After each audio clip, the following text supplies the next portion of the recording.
नमस्कार, माधवीज किचनमध्ये पुन्हा एकदा तुमच्या सर्वांचे स्वागत. आपल्याला मुलांच्या डब्याचा सारखा प्रश्न पडत असतो की डब्याला आपण काय द्यायचं म्हणून. तर आज आपण अशीच एक छान लहानांपासून मोठ्यांपर्यंत सर्वांना आवडणारी रेसिपी पाहणार आहोत, ती म्हणजे शेंगदाण्याची पोळी. त्यासाठी मी ते शेंगदाणे भाजून घेतलेले आहेत. शेंगदाणे भाजून झाल्यानंतर ते थंड झाल्यावर त्याची साल काढून घेतलेली आहे. साल काढल्यामुळे आपली पोळी ही काळपट जास्त दिसत नाही. आणि त्यासोबतच मी इथे गूळ घेतलेला आहे. मला सेंद्रिय गूळ मिळालेला नाही, त्यामुळे मी हा साधा गूळ घेतलेला आहे. सेंद्रिय गूळच वापरा. आता आधी आपल्याला शेंगदाणे बारीक करून घ्यायचे आहेत व त्यामध्येच आपल्याला गूळ ॲड करून ते दोन्ही मिक्स करून व्यवस्थित बारीक करून घ्यायचं आहे. आपण अशा प्रकारे याचे लाडूही बनवू शकतो. शिवाय आता आपण शेंगदाण्याची पोळीची रेसिपी पाहूयात. आपण रेग्युलर जी चपातीसाठी कणिक मळतो तशी कणिक मळून घ्यायची आहे व जशी पुरणपोळी करतो त्या पद्धतीने आपल्याला एक उंडा भरून घ्यायचा आहे.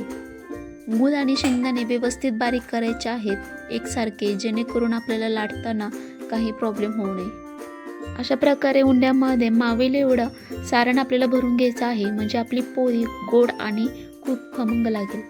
ही गूळ शेंगदाण्याची पोळी खायला खूप चविष्ट असतेच, शिवाय पौष्टिकही खूप असते. 100 पैकी 70% स्त्रियांमध्ये हेमोग्लोबिनचा प्रॉब्लेम हा असतोच. अशा वेळी ही जर पोळी रोज खाण्यात ठेवली तर 1 ते 2 महिन्यात खूप छान रिझल्ट दिसतात. अशा प्रकारे ही पोळी आपल्याला दोन्ही साईडून व्यवस्थित लाटून घ्यायची आहे, जेणेकरून हे सारण पूर्णपणे त्या पोळीमध्ये पसरेल.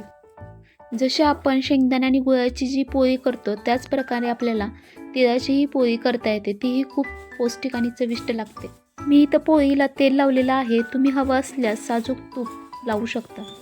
मुलंसुद्धा शेंगदाण्याची पोळी खूप आवडीनं खातात. शिवाय टिफिनसाठी सुद्धा हा पर्याय एक नंबर आहे. गूळ शेंगदाणे खाण्याचे फायदे खूप सारे आहेत, पण आपण एवढं प्रत्येक वेळेस फॉलो करतोच असं नाही. मग हा पर्याय खूप उत्तम ठरू शकतो. फक्त हे जर सारण करून ठेवायचं आहे आणि जेव्हा आपण चपाती बनवतो त्यावेळेस फक्त ते सारण यूज करून आपल्याला अशी पोळी करून घ्यायची आहे. ही गूळ शेंगदाण्याची पोळी तुम्ही दुधावर किंवा गुळवणीसोबत खाऊ शकता किंवा नुसतीसुद्धा खाऊ शकता. लहान मुलं तर खूप आवडीनं हे खातील. तुम्ही एकदा नक्की ट्राय करा. थोडीशी खुसखुशीत तुम्हाला जर पोळी हवी असेल तर तुम्ही गॅस कमी करून तिथंचीच थोडीशी भाजून द्यायची आहे.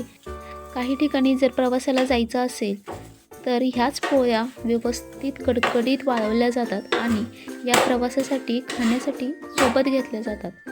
अशा प्रकारे गूळ शेंगदाणा पोळी आपली तयार झालेली आहे. तुम्ही पाहू शकता. मस्त गरमागरम ही शेंगदाणा पोळी कुणाला आवडणार नाही अशी खायला. मी ही पोळी तुम्हाला मोडून दाखवते. तुम्ही बघू शकता किती व्यवस्थित सारण आतमध्ये पसरलेलं आहे आणि खायलाही खूप गोड आणि खमंग लागते. अशा पद्धतीने आपल्याला पोळी करण्यासाठी जास्त वेळसुद्धा लागत नाही. तुम्ही डेलीसुद्धा करून नाश्त्यासाठी किंवा टिफिनसाठी ही रेसिपी नक्की वापरू शकता. रेसिपी कशी वाटली हे मला कमेंट करून नक्की सांगा. या रेसिपीचा व्हिडिओ नक्की शेअरसुद्धा करा. व्हिडिओ आवडला असल्यास लाईक, शेअर, सबस्क्राईब करायला विसरू नका. थँक्यू.